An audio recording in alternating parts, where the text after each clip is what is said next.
Dear students, very good morning. As you know, we are continuing biology, and in that we are doing chapter number 6. In this particular chapter number 6, as you all know, we are discussing about various life processes which are essential and inevitable for the survival of every living organism. Few life processes, if we mention, you might be remembering the first lecture in this particular chapter. Few life processes which are required and which are inevitable for the survival of living organisms are, as you know, one we already discussed in our last two lectures, that is nutrition, one of the most important process which is essential to provide energy to our body. Understood that we discussed? We also discussed in detail about, as you know, human digestive system, various organs of human digestive system, and the process of digestion. That also we already discussed in the last lecture. If I mention another life processes, you all know: respiration, transportation, that is in human being we can call blood circulation, means circulation, respiration, excretion, that is to throw out the waste produced in our body, may it be gaseous waste or liquid waste or either solid waste, that's called excretion. Then reproduction we are going to discuss in next chapter. Then control and coordination and heredity. Understand, these many life processes are necessary for survival of every living organism. Today, another life process which we want to discuss in detail. It can happen that because we want to cover respiration in general and why respiration is required, that we want to take, and then we want to discuss in detail about human respiratory system and the process of breathing, how the inhalation and exhalation take place in human respiratory system, that we want to discuss. Just now, in this lecture number 4, my target is to give you general idea about the process of respiration. General idea. We want to take general idea regarding respiration, and then we want to discuss as types of respiration. These are the two topics that is our target in today's lecture. My first question is this: why respiration is necessary for every living organism. Though you all know, and you may know during our lecture, that different animal possess different way of respiration, that we all know, because there are unicellular living organisms, there are simple multicellular living organism, there are complex multicellular organism, there are organisms like us possessing highly complicated multicellular body structure. In every living organism, the process of respiration occurs in different way, that we are going to discuss in our today's lecture. But first target is, we want to understand, like in our last two lecture I explained why nutrition is required. The nutrition is required because it's a process of energy provision to our cells. Without energy, we are not able to perform all other life activities, as well as we also require energy for our growth and development, that you all know. Now the question is, why respiration is required? So my dear student, you should know that last lecture we understood the process of digestion, where ingested food is converted into simpler units and reaches to our cell. In our cell, this food particle, I am utilizing word particle, doesn't mean the bigger one, understand? But we can utilize this word. So that food particle which reach to our cell requires to be oxidized, because, and that particle which reaches to our cell, which is a real energy provider, is glucose. Can you remember the digestion?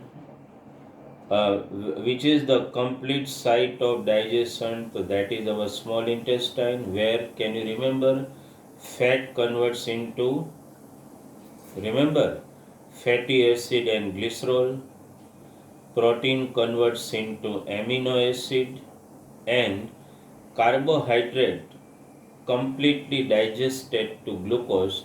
And actually glucose, fatty acid and glycerol are the main provider of energy. Ultimately glucose is the supreme. So that glucose which reaches to our cell needs to be oxidized, and for oxidation of that glucose food particle we require oxygen. So we have to take oxygen from outside. So that oxygen which we take from outside, which you all know, called inhalation or inspiration, that oxygen which you take inside your body through your nostrils reaches to each and every cell via RBC of blood, that you all know. And that oxygen reaches to our cell and oxidizes glucose there in our cell and produces the necessary energy, and that energy is essential for us for our survival. So at the same time, when energy is produced, some waste useless byproduct are also produced, like carbon dioxide, which needs to be thrown out of our body. So ultimately we all know that our cell works like a factory where it requires two raw material, food particle and oxygen, and thus in the cell whatever byproducts are found, byproduct means waste product, carbon dioxide needs to be thrown out of the body. So respiration is a complete holistic process involving two stages, inhalation and exhalation, or you can say respiration means it is a two stage process. It involves inspiration, that is inhalation, and it involves at the same time expiration.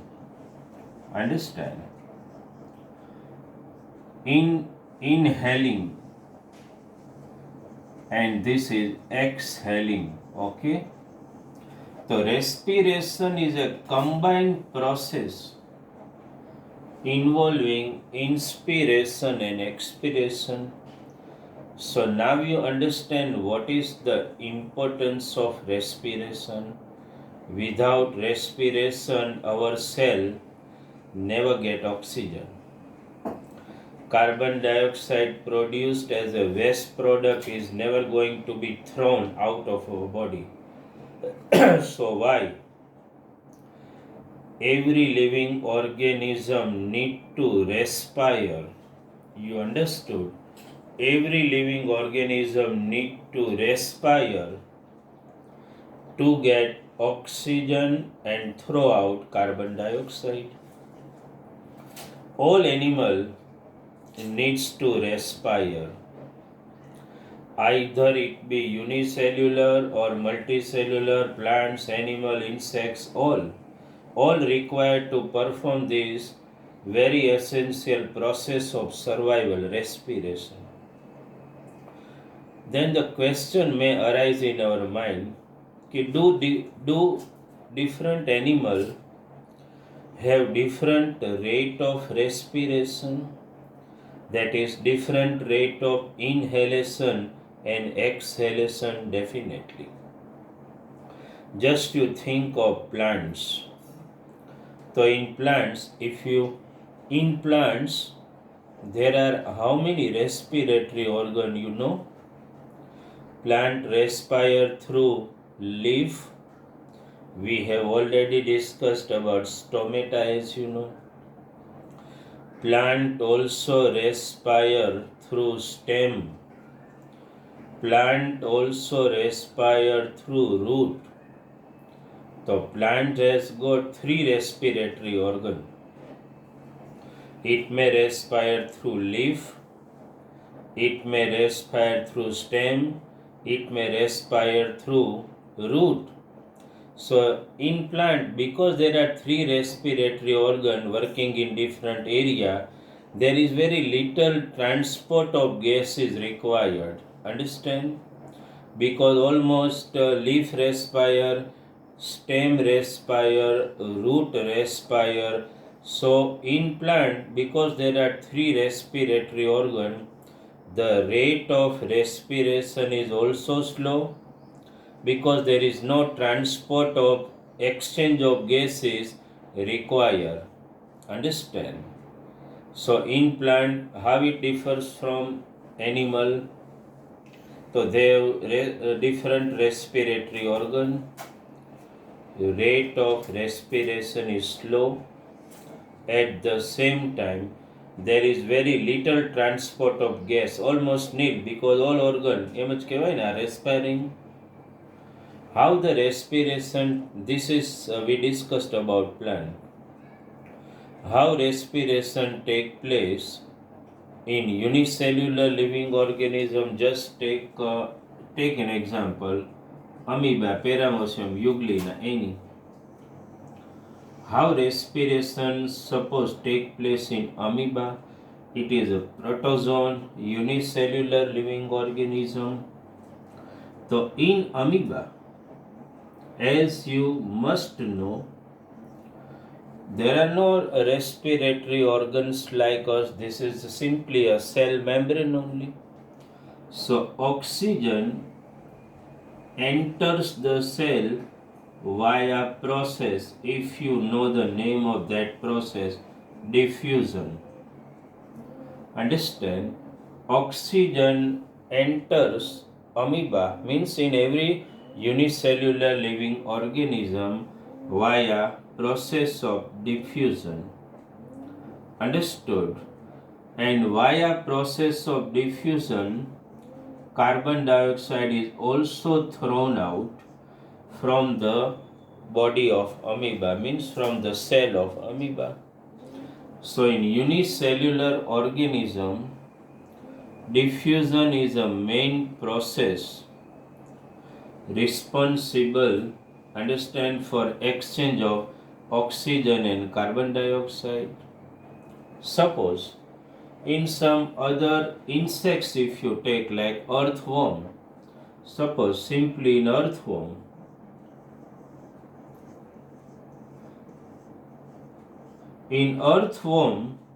skin is the respiratory organ. Try to understand.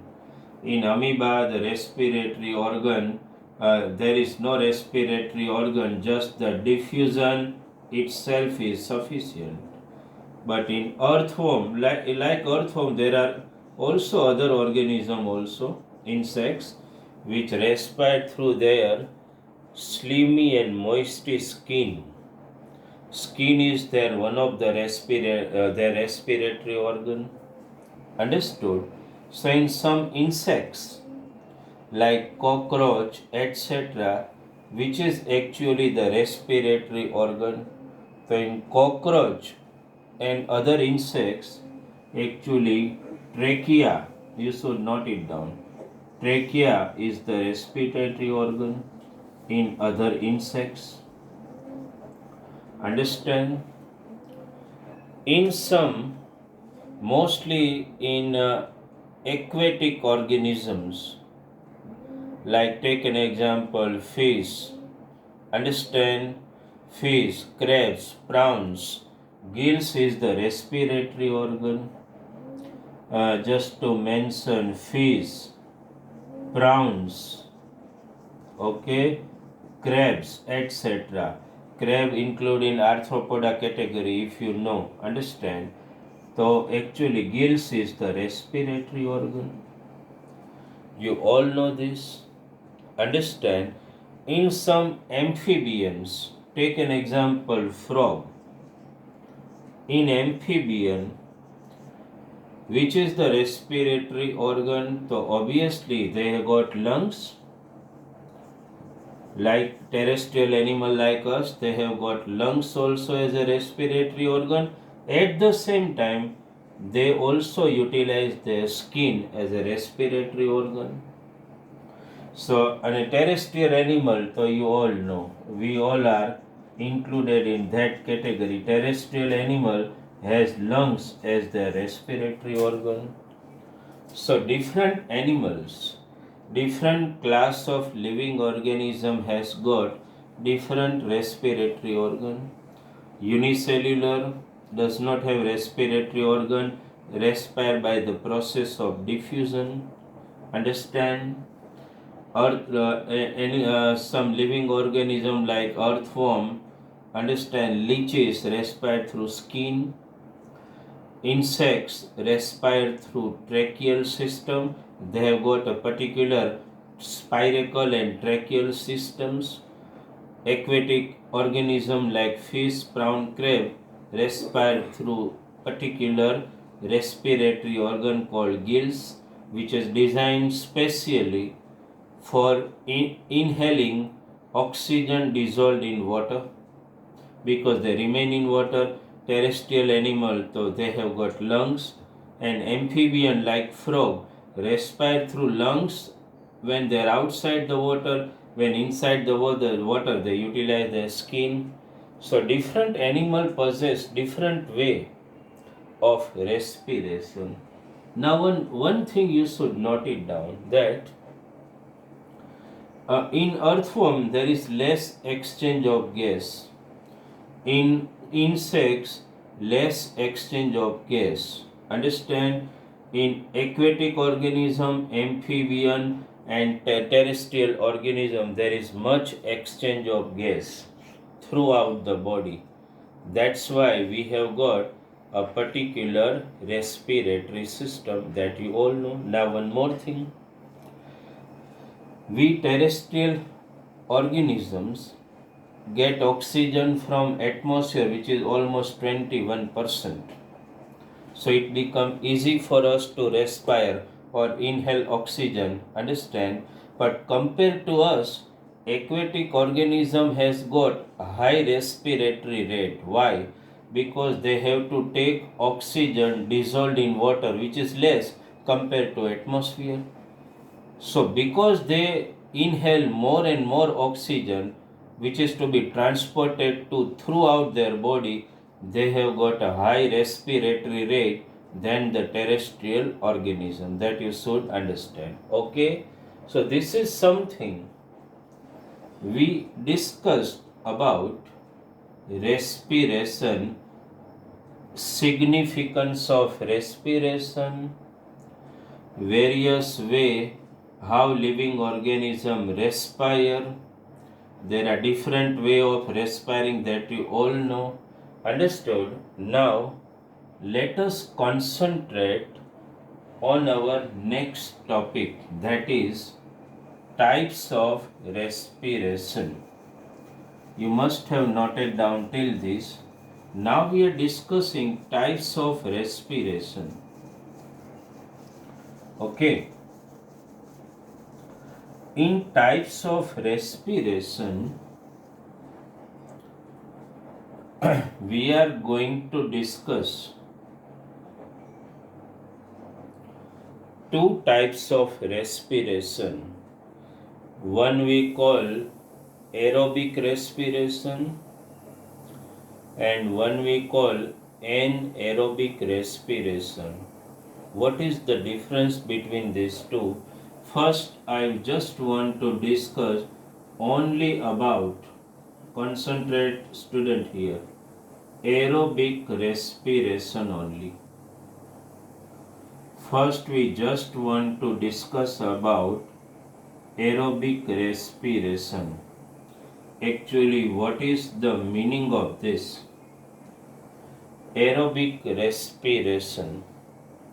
You must have studied somewhere in primary also that respiration which occurs in presence of oxygen, means oxygen is inevitable for this type of respiration. Understood? So how will you define aerobic respiration? The process of respiration which occurs in the presence of oxygen is known as aerobic respiration. Understood? We all terrestrial animals, understand, as well as aquatic organism, amphibian organism, all are doing aerobic respiration because we all require oxygen for our survival, be it amphibian, reptile, birds, mammals, of any class. We all require oxygen for the process of respiration. Understood? So, in aerobic respiration, presence of oxygen is a must. Understood? What happens? And actually, aerobic respiration take place in our cell. As you all know, you have studied in 9th standard.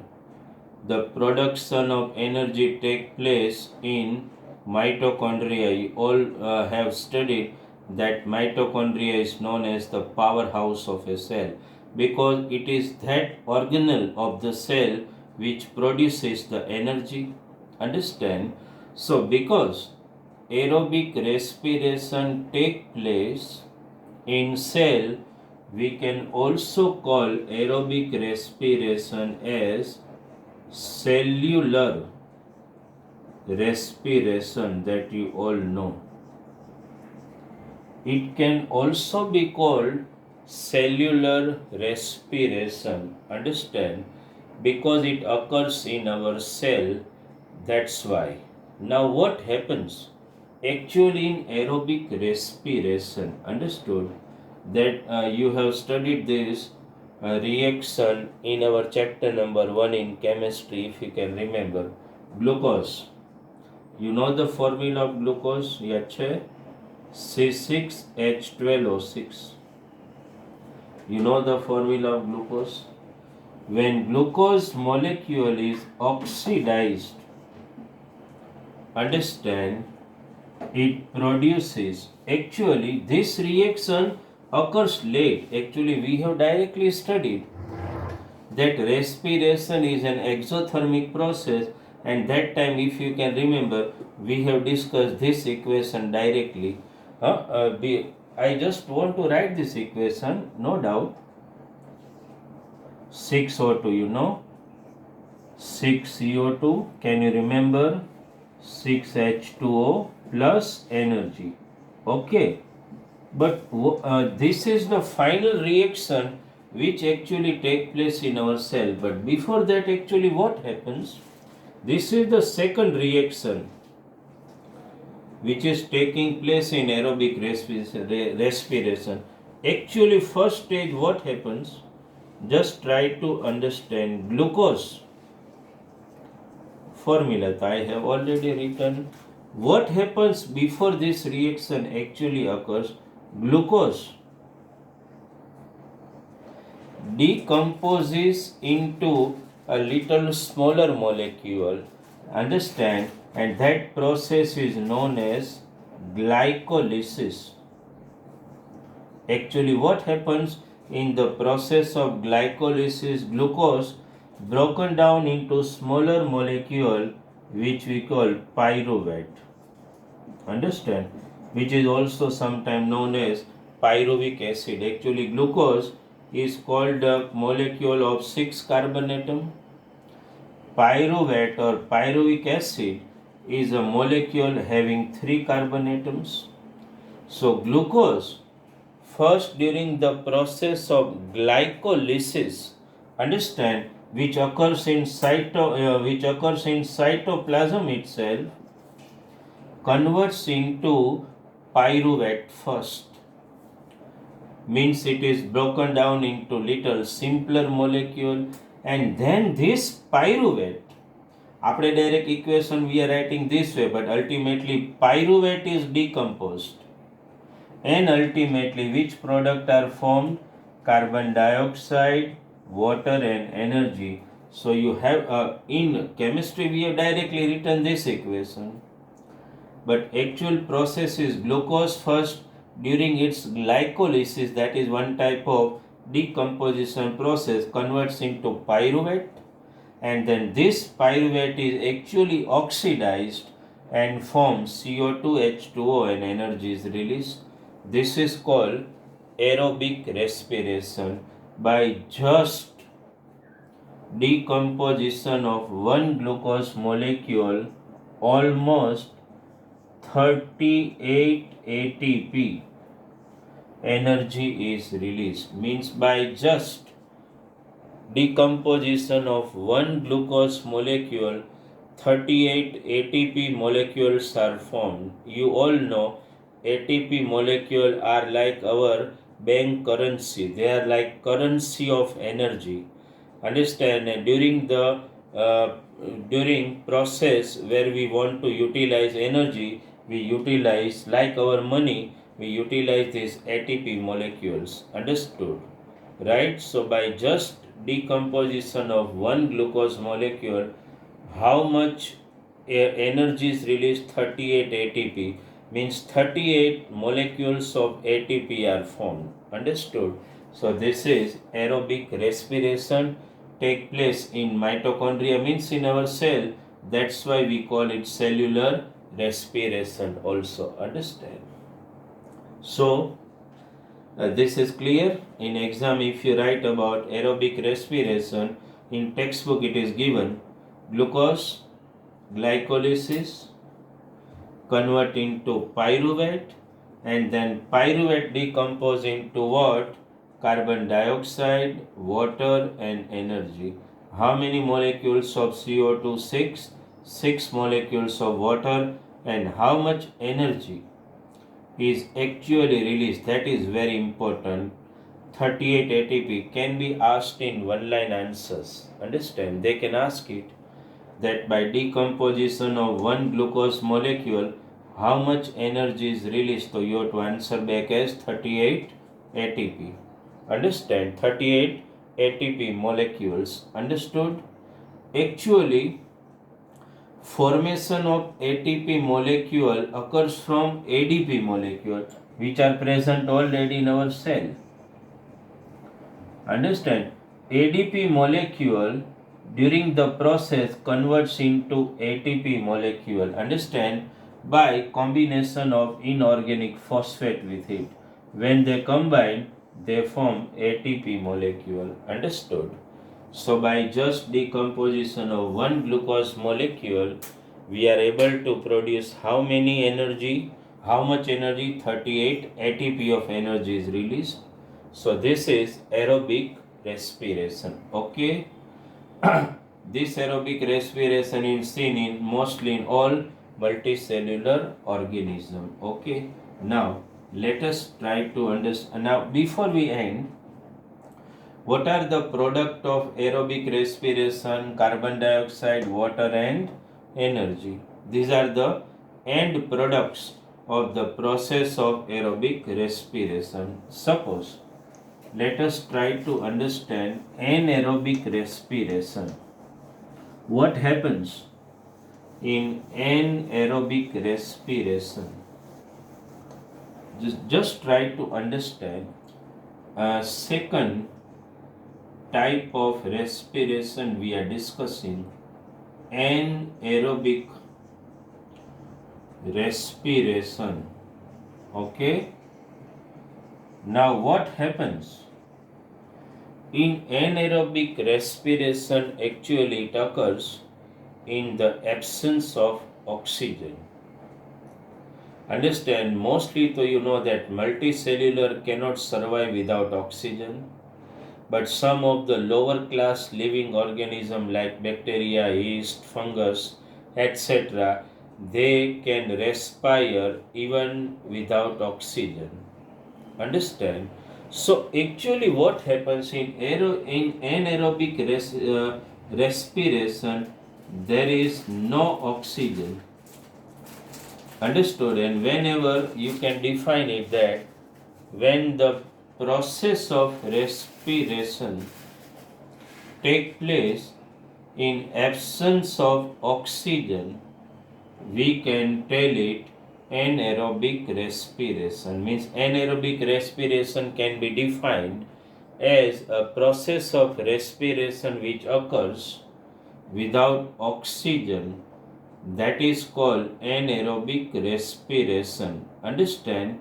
But you need to understand it in two ways. See, suppose glucose, actually everywhere glucose molecule is to be oxidized, but there are two ways here in anaerobic respiration. Understand?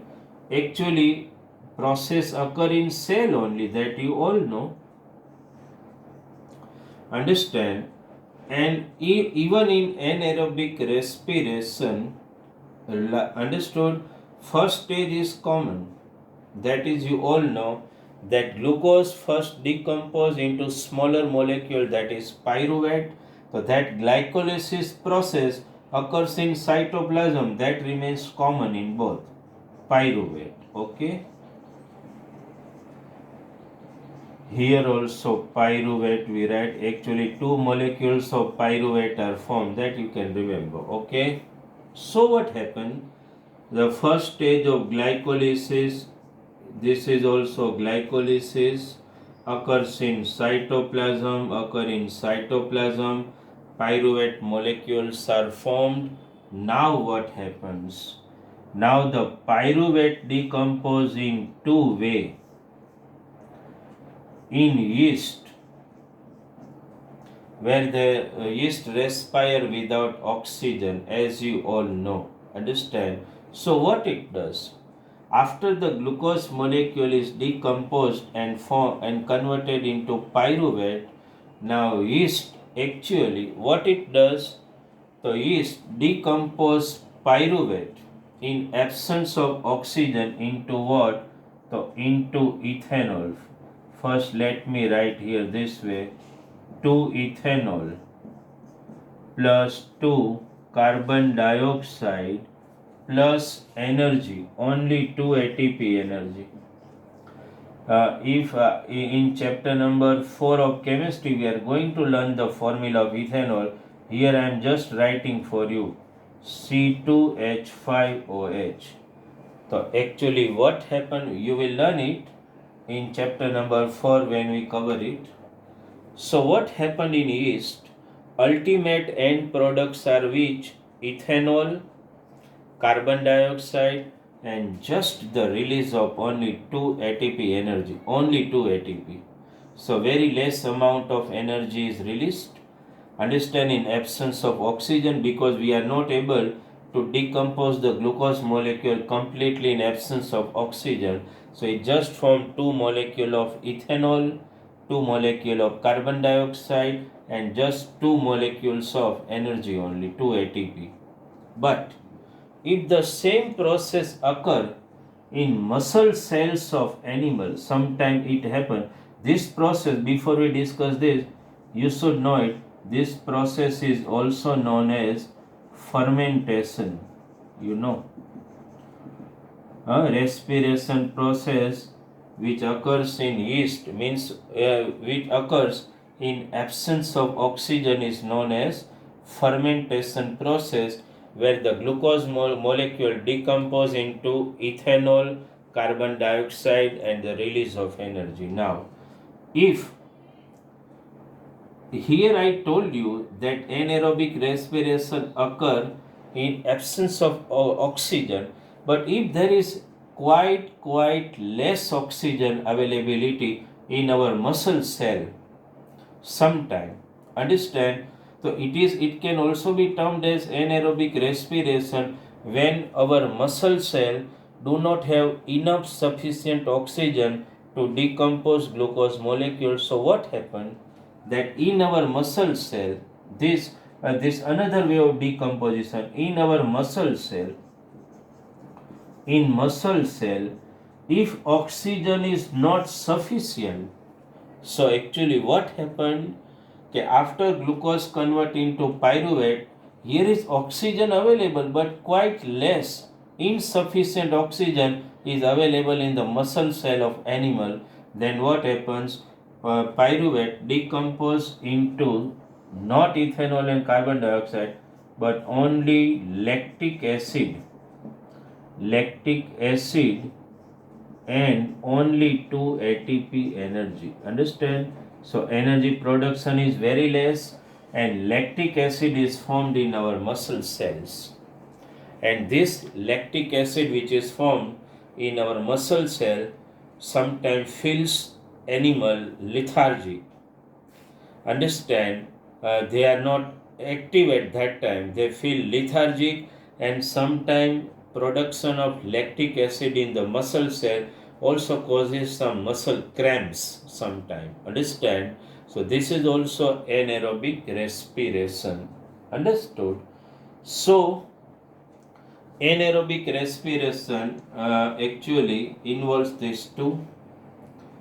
So suppose in exam if you are asked what are the end product of anaerobic respiration, so which you will answer, end product can be ethanol and carbon dioxide in yeast, or it can be lactic acid in the muscle cell of animal. Understood? What are the end product of aerobic respiration? Can you remember? Carbon dioxide and water, as well as energy. There, how much energy? A good amount of energy get released in aerobic respiration, that is almost 38 ATP. Here in anaerobic respiration, just the release of only 2 ATP energy by decomposition of one glucose molecule. Fermentation process produces ethanol and carbon dioxide. Actually, you should know fermentation, the process responsible for the production of alcohol also. Ethanol is one ingredient in alcohol. How is alcohol formed? As you all know, every type of fruit juices are when kept in airtight container in absence of oxygen due to the action of yeast, it convert into ethanol and carbon dioxide. That is fermentation process by which we are able to produce alcohol. Understood? So we discussed about aerobic and anaerobic respiration in detail. Right? In exam, if they ask you what is the difference between aerobic and anaerobic respiration, how will you differentiate? Aerobic, so it take place in presence of oxygen, it take place in absence of oxygen. In anaerobic, aerobic respiration, which are the end product? Carbon dioxide and water. Which are the end product in anaerobic respiration? It can be ethanol and CO2 or lactic acid. Understand? Third point, how much energy is produced here in aerobic respiration? Almost 38 ATP, and there just 2 ATP energy got released. Aerobic respiration is mostly occurring in multicellular living organism. Anaerobic respiration can take place in lower class organism like bacteria, fungus, yeast, etc. Understand, it also sometimes take place in muscle cell of animal in absence of or in presence of very insufficient oxygen. Understood?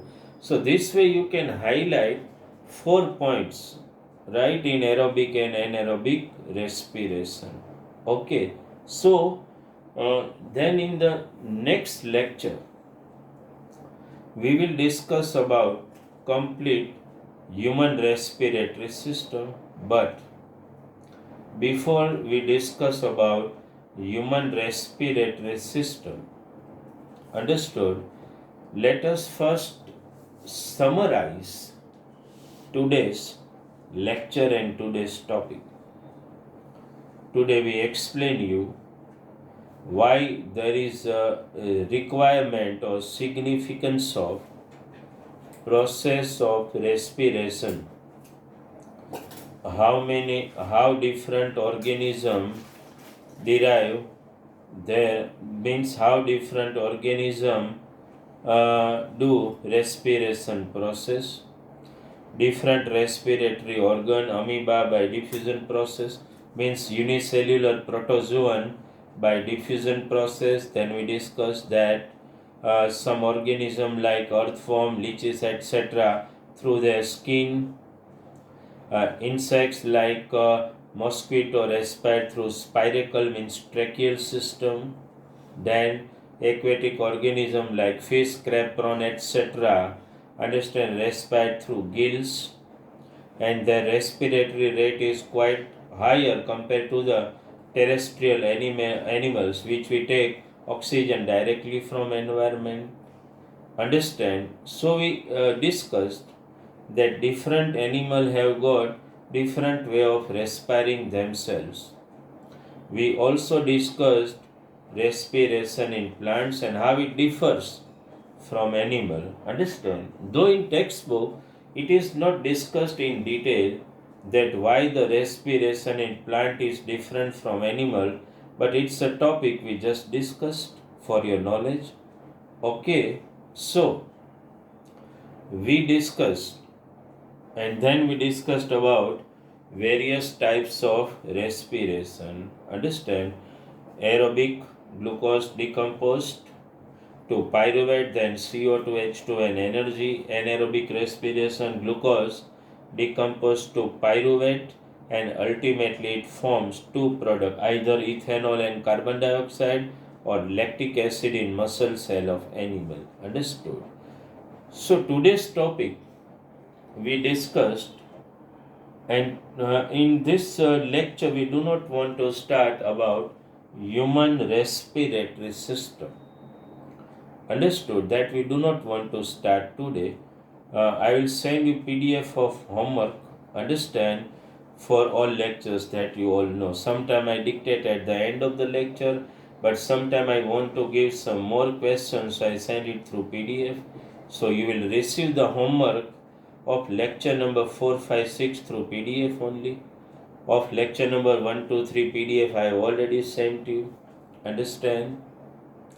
Okay. So today we have discussed about one very essential process that is called respiration. Understand? Okay, and we will discuss about human respiratory system in our next lecture. Today we are ending up and we are not starting human respiratory system because that's a totally new topic and we do not want to involve it in this lecture. Okay, thank you very much for today's lecture from Bharat sir.